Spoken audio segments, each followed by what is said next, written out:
Lumabas na nga ang new hero sa Mobile Legends na si Shushin at after kong ang gamitin sa Classic ng 2 beses ay ginamit ko na agad siya sa rank game. Ang second skill niya pala guys ay literal na makakabuhat ng kalaban, itatapat nyo lang sa kalaban hanggang makabuo kayo ng butterfly mark. Ito yung tutorial na huwag nyong gagayahin kung ayaw nyong matrash talk kayo ng kakampi.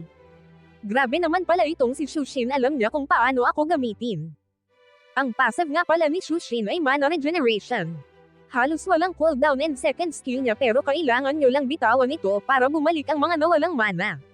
Ang first skill niya pala ay nakakadagdag ng movement speed at slow sa kalaban. Sabi sa mga napanood kong tutorial ang combo kay Shushin ay 3-1-2.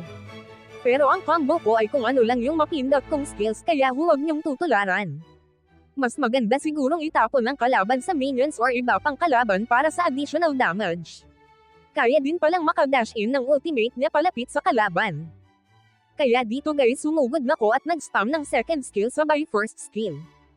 Hindi ko alam kung bakit lahat sila ay tumatakbo pero dahil sanay akong maghabol ay hinabol ko sila.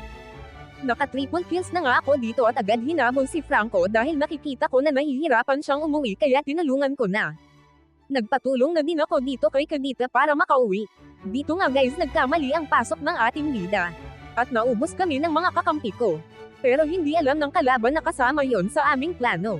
Nagbigay lang kami sa aming minions ng space para sila ay makasegway.